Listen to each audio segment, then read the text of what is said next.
Hello, everyone. My name is Winnie, and welcome to the DM Life. Today, we will be going through a sweet French toast recipe that I did the other day. Behind the camera is my wonderful husband, Femi. And to start off with, I have in here two large eggs, about a tablespoon and a half of brown sugar, half a cup of milk, a teaspoon of vanilla. I will be adding about half a teaspoon of cinnamon and a pinch of nutmeg.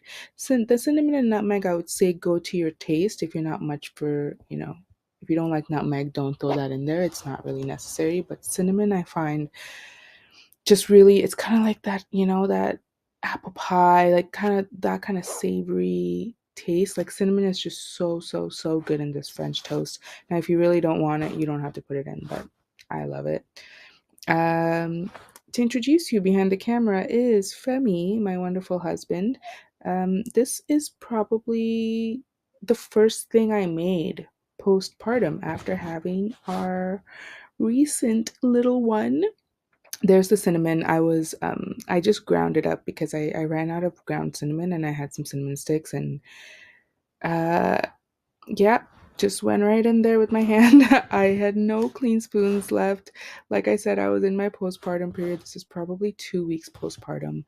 It's the first time I really went into the kitchen to do anything. I was really, really craving a French toast, specifically the kind of French toast that my mom used to make when I was growing up. Um, the way she did her French toast is make she would add the sweetness into the French toast batter itself, and we wouldn't really use syrup or anything to have with our French toast. So that's how she used to make it. And I don't know, I just woke up one day and I was really craving it. That was little Ezzy, our third child, first boy. Um, yeah, it. I was definitely in a brain fog. I was just starting to heal up, like barely healing at this point, but I just had that craving. I added a little bit more brown sugar to this. Now, the reason that I like this recipe specifically is it makes the batter sweet, so I don't need to add syrup after. And the other thing that the sugar does is you could do brown sugar or you could substitute for white sugar or any other sweetener if you'd like. What the sugar does, though, in the pan is it really caramelizes the bread, and it kind of gets this really delicious crunch onto it when you have the sugar in the batter kind of searing onto the pan. And that's why I absolutely love this recipe and I was really craving it. I did throw my bread in the microwave now because I had such postpartum brain fog. I I thought I had bread in the fridge and I guess I didn't. And so I definitely started making this French toast without really first confirming if I had the main ingredient, which is bread, sliced bread.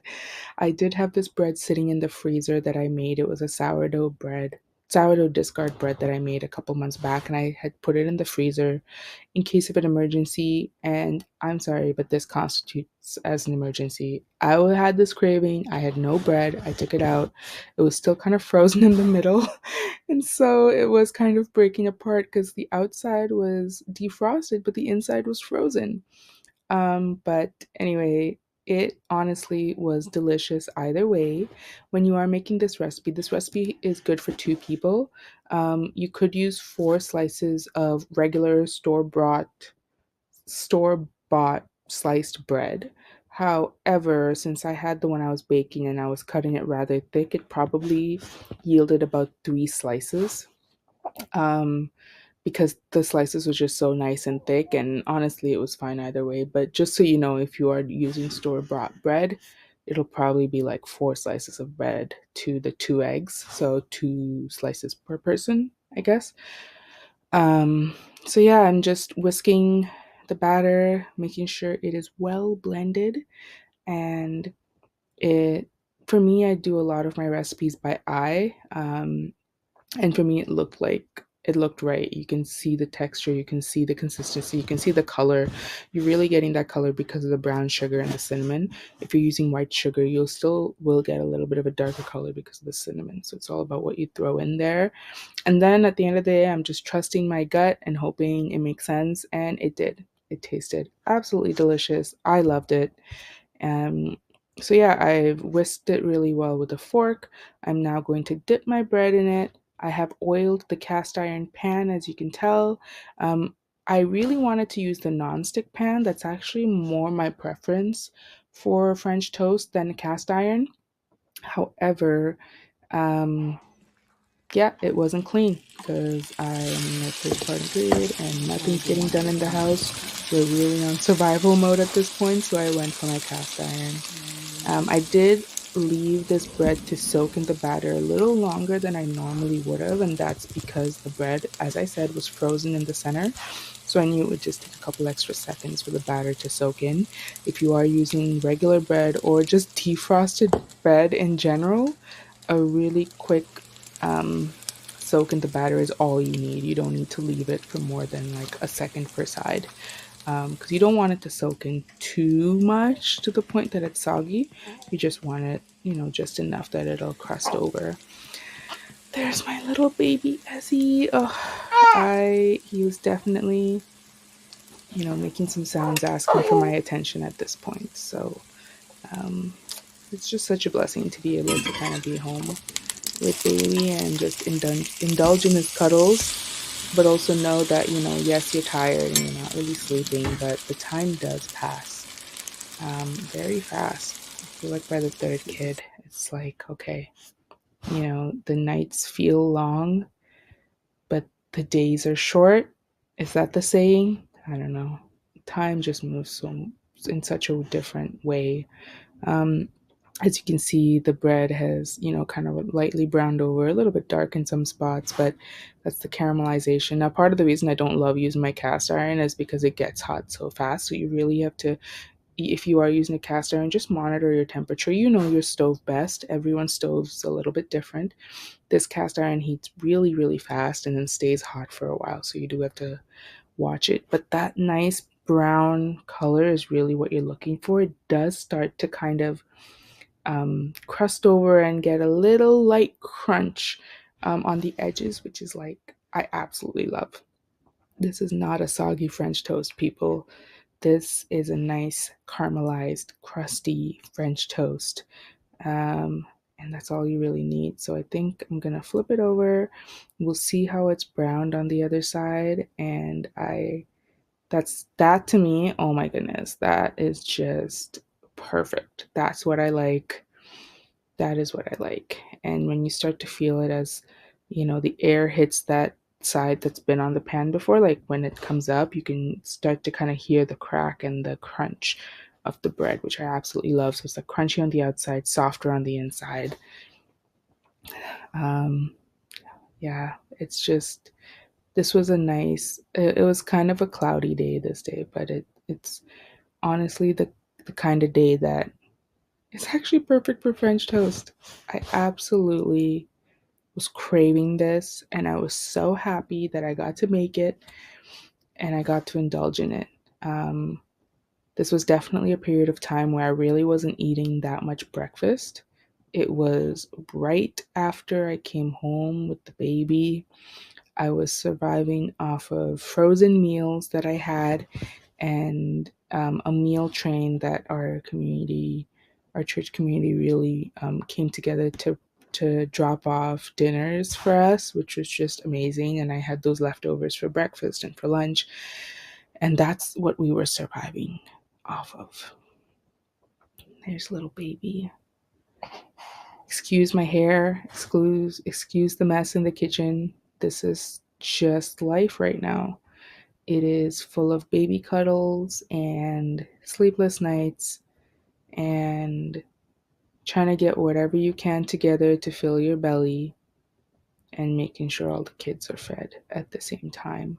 And it is beautiful and wonderful and exhausting and then wonderful all over again. And it's just about knowing what your expectations are. So to anyone, that is either in this period or getting ready to be in this kind of a period of time, just know that um, this is what it's about. One of our first doula, the advice that she actually given us when we were, in our postpartum period with Lily, our first little one, is she said, the most important thing during these first couple months is just do as the baby does: eat, sleep, and poop. That's it. That's all you want to focus on for the baby. That's all you want to focus on for yourself. Don't worry about cleaning the house. Don't worry about doing the most and having everyone see the little one and have everyone come visit for the baby. You don't need all of that. You don't need to go anywhere. You don't need to feel pressure to do anything. The most important thing is to make sure that your basic needs are taken care of. Um, this French toast is browning so nicely, and I remember looking at it and it was falling apart. But I I was just so happy to have something that I was craving and indulging, and to be able to, I think it took me like 30 minutes to make this, and it definitely does not need to take you 30 minutes. It should really take you 10-15 minutes to put something like this together. It's super, super simple. But going back and forth between the baby and the kitchen, and I was still healing, so I was walking quite slow, and my brain fog was definitely messing me up. I couldn't think of what this recipe entailed, and it took me a little longer, but it came together so beautifully.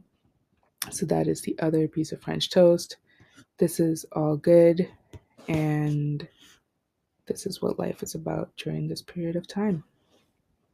So, what I normally do when I make my French toast is I don't just eat that as a meal. I still, even though it's definitely a very indulgent meal, what I like to do is I like to add, I definitely up my protein. So, we're making this French toast, and I would have normally stopped there if I was, in this kind of a season, yet I was definitely still craving that protein and that fullness. So, what I did right after I finished this making this French toast is I'm gonna do some eggs, so that me and Femi are well fed, and that we can stay full for a bit longer. So, we have our French toast. I'm gonna crack a couple of eggs. I usually do 2 eggs for each of us. So I'm going to crack 4 eggs on here and just throw it together as a really quick omelet. And I have recently learned how to crack an egg with one hand, y'all. Like, most of the time, I don't get shells in, and that is a huge improvement. It only took me, what, 30 something years to get to this point? Yeah, so I can crack an egg with one hand. That is one of the biggest accomplishments of my life, y'all. I know it sounds ridiculous, but I don't know. I remember watching all these cooking shows when I was younger, and sometimes even now, and I'll see them like cracking eggs with one hand. But can I tell you what actually got me to this point? I couldn't do it at all. Okay, I couldn't do it for all of these years. And then I had kids. And then I only had one hand to cook with sometimes. Like, I would be carrying a kid on the other hand, the other hip, and then I'd have one hand to, stir a pot, crack some eggs, whip it up, like, and that is how I got to this point. So I wouldn't say go have a bunch of kids just to learn how to crack an egg with one hand, but you definitely have to I don't know. For me, I had to be at that stage where, like, there was no other choice. And that's what helped me get here. So to my eggs, I'm just adding some black pepper, some paprika, some salt. As you can tell, in this stage, I am not one to look for a whisk or look for a fork or whatever. I think the fork I was stirring my French toast batter in, I had already tossed into the sink. And these eggs were definitely an afterthought. And so I just went in there with the spatula, did what I had to do, got it all stirred up. I didn't need any intense whisking, so all I needed was for it to be combined. And that's where we're at. So those are my eggs. I'm not adding anything fancy. Sometimes what I like to do with my omelets is add, a little bit of milk or cream, or add some shredded cheese or cheese slices, and that, gets that nice texture and taste to the eggs. But this time we are keeping it super simple. Simple with a side of French toast. How about that? Simple with a side of French toast. Um, so that's where we're at. This pan did need just a little bit more grease. You could tell it was starting to dry out, and I didn't want my toast to burn too much or get too dark on the other side. So I could tell my pan just needed a little bit more oil. This pan isn't seasoned as well as my other cast iron pan. I have two. I have three actually. Two regular size ones and one smaller one. But this one's never been seasoned that well, so I do have to usually add a little bit of extra oil when I'm cooking in this pan. And there we go. That was the third slice of the French toast that I was making, and that is now good enough. Perfect and good enough. These are some nice thick slices. And now we are going to go in with the eggs into the nice hot cast iron. Now, unlike French toast, eggs I absolutely love to do in the cast iron. I absolutely love to do eggs in cast iron. It's just when it's nice and hot and you hear that sizzle, it is absolutely perfect. So good. And it gets that nice crisp edge to it. This is definitely one of my favorite ways to make eggs. It's not overly complicated. It's just right. And this is definitely it. And tastes delicious. I'm telling y'all, throw some paprika into your eggs. It just elevates it a little bit. Not just salt and pepper, salt and black pepper. No. Add some red to it. Add some paprika, or even better, add some red chili flakes. I don't have those on hand at this time, but red chili flakes and eggs, so delicious. It gives it just the right amount of heat. The paprika doesn't give it too much heat, really, but it does elevate the taste for sure. It's so good. And that's really it. Let's plate this, show you what it looks like. The eggs are all done. Now, I don't get it too done on the inside. It is absolutely well done, but I get it, like, I just keep an eye on it so it doesn't get too like hard. When you leave eggs on the pan for a little bit too long, and it definitely gets a little more tough. We plate it together, my sweet French toast and some well-seasoned eggs. Thank you for watching, everyone. Come back again.